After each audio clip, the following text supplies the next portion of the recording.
Okay, I've got your drawing open, and right now, see, this is a surface, right?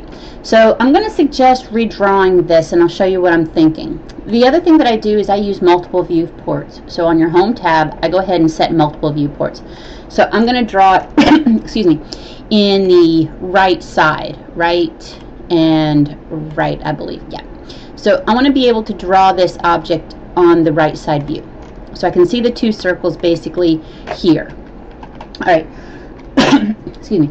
So I have, just to talk about it, I have this arm that I'm going to draw. I'm actually going to draw the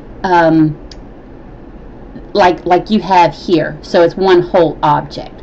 So I've got the dimensions over here. So the outside diameter is 112.5, and from center to center it's 300 away from each other, and the outside diameter is 87.5. So I'm going to start in this view over here, make sure it says right. I'm going to draw a circle, and I'm going to pick a point up here, and it's D for diameter, 112.5, and I'm going to draw a line from the center of this and have my ortho on, and it's going to be 300 away, and I'm going to draw a circle at the end point of this, and it has a diameter of D for diameter of 87.5. okay, so basically what I did is I drew these two circles and 300 feet away from each other. Now I'm going to create a line, L for line, and I'm going to go tangent and tangent. Do it again. Tangent to tangent. Alright. Now, what I'm going to do next is I am going to trim out these. I'm going to get rid of this part and this part. Alright. Now, from here I can see that it is drawn as this should be. So I'll have to look at the side view of the arm to see what the width is. So I've got the side view here.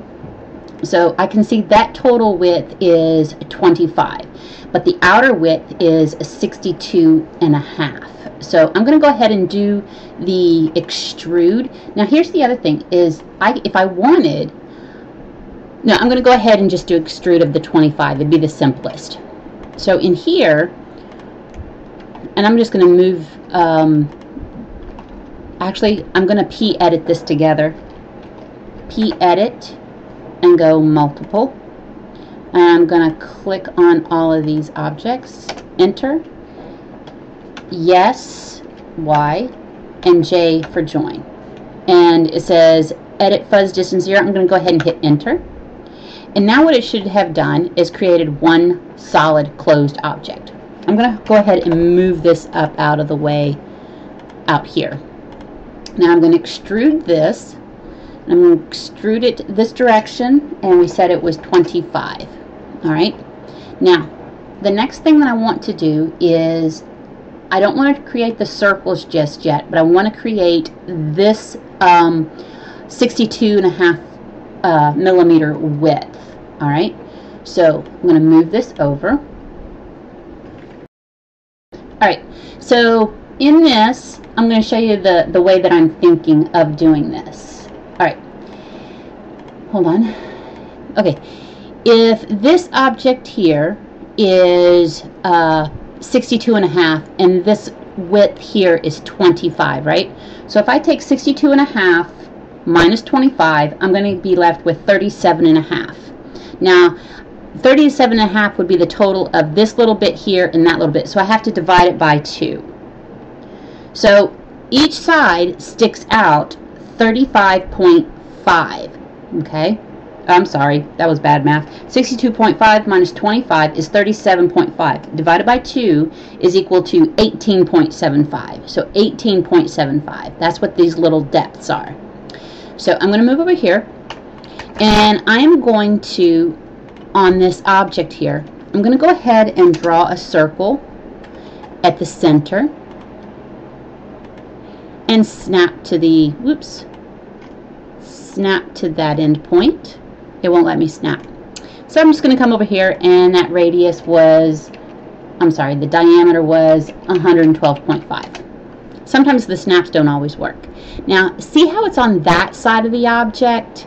So it's right here. So I can make a copy of this, Control Copy, and I can snap into different views, and I can actually copy it out this direction 25. Okay, so now I have a circle here on the outside. It'll be easier to see in my top view. I have two circles. See how it highlights those two circles? One's on one side and one's on the other. So I can actually extrude each direction that 18.75. So I'll show you again down here. I'm going to draw a circle at the center of this object, and its diameter is going to be the 87.5. So 87.5. Okay. Now it is on this side of the object.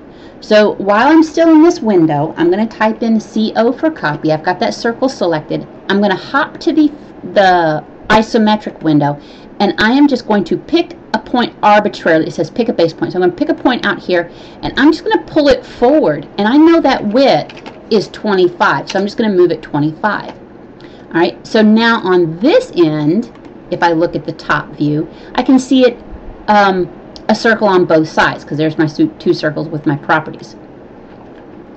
So what I'm going to have to do now is I'm going to, and sometimes it's easier to select in different windows. For example, I'll select this one, and then I can extrude it. I like to extrude in this window personally, but I can extrude it this direction, depending if I click out here. Okay. Now, notice that the Z direction goes back this way is a positive, so I'm going to have to extrude a negative 18.75, and it puts it out on that side. Now I can pick on the circle on this side, pick interior here, and click extrude. And now on this one, since it's going in the Z direction positively this way, I can type in 18.75. I can do the same thing here. It's harder to pick the circles over here than it is in the other views. You can just highlight half of it. Use that window selection from top left to bottom right. And I can hit extrude. And it doesn't matter which window I'm truly in. It's looking for the direction. So I'm going to do negative 18.75. And then I'm going to pick in this one, and I'm going to extrude a positive 18.75. Alright, now I've got my object all together. Now what I want to do is I'm going to union all of these objects. So this is just a little bit different than what I showed you in the video before.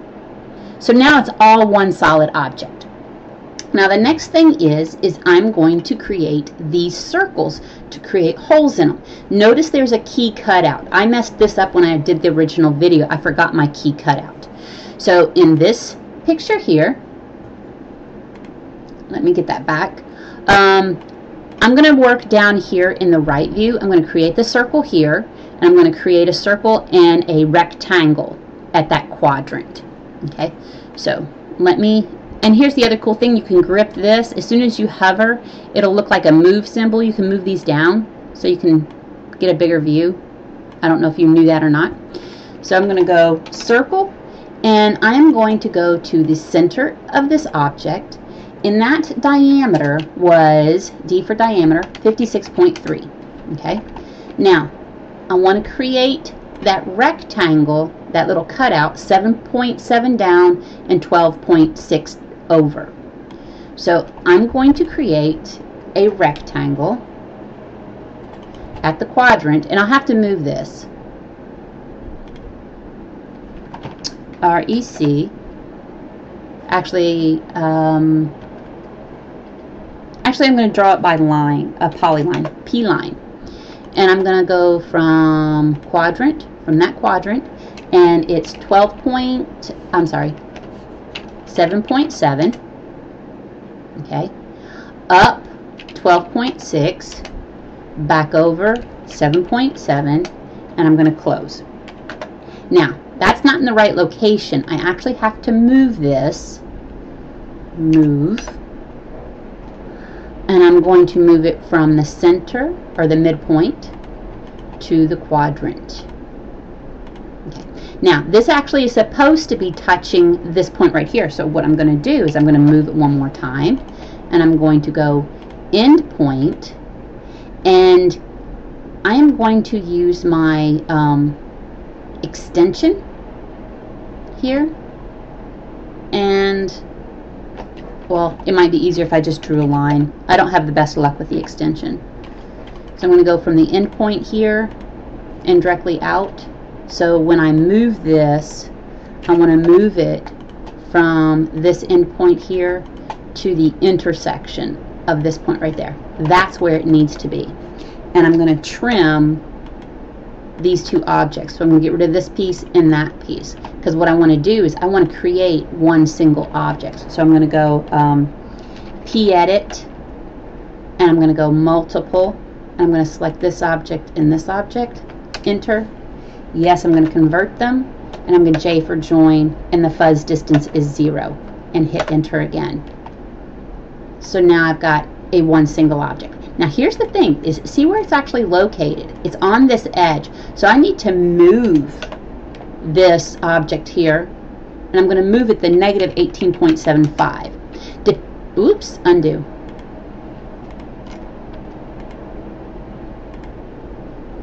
Okay. When you're working in multiple views, this is usually what happens. This view has to say top, oops, top, and top. Okay, now I can move it. So this object here is on the face of that center circle. So I'm going to move it. I'm going to pick an arbitrary point here, and I'm going to move it out. See how it doesn't want to let me move in these two directions? Okay, when that happens, see how it says right here? Now I got to change that back to top. These two have to say top and top. I'm just going to regen this for a second. Now it says world. I want it to say top. So I'm going to move this, and now I should be able to pull it this direction. And I'm going to move it 18.75. So now, okay, that's not what I wanted to do. Undo. So I'm going to try it a different way. I'm going to tell it to move, and I'm going to move it by the center here, and I'm going to move it to the face of the center here. Okay, I don't know why it wouldn't let me move over, but that's not the first time that that's happened. It's not always user friendly in some senses, so I figure out different ways to do it. Okay, so now I have the circle here. Now the next thing I want to do is I want to create a circle on this face, but notice how it has the XY axis here. If I go to draw a circle now, I have to tell it I want it on this face. Okay, so sometimes if I'm not in the right area, then I'll switch planes, meaning this XY axis needs to be adjacent or parallel to this face of the object. So I'm going to go ahead and hit circle, C for circle, and I'm in this view here, and I'm going to go to the center of this object. See how it won't let me draw? It'll let me draw to the center here, and this is what I mean by face of the object. You can come up here. If I go C for circle, I can highlight this, and it'll let me go to this object, the face of that object. So I'm going to go C for circle. I'm going to go center mark, but I have to wait till it highlights to blue before I can hit the center of it.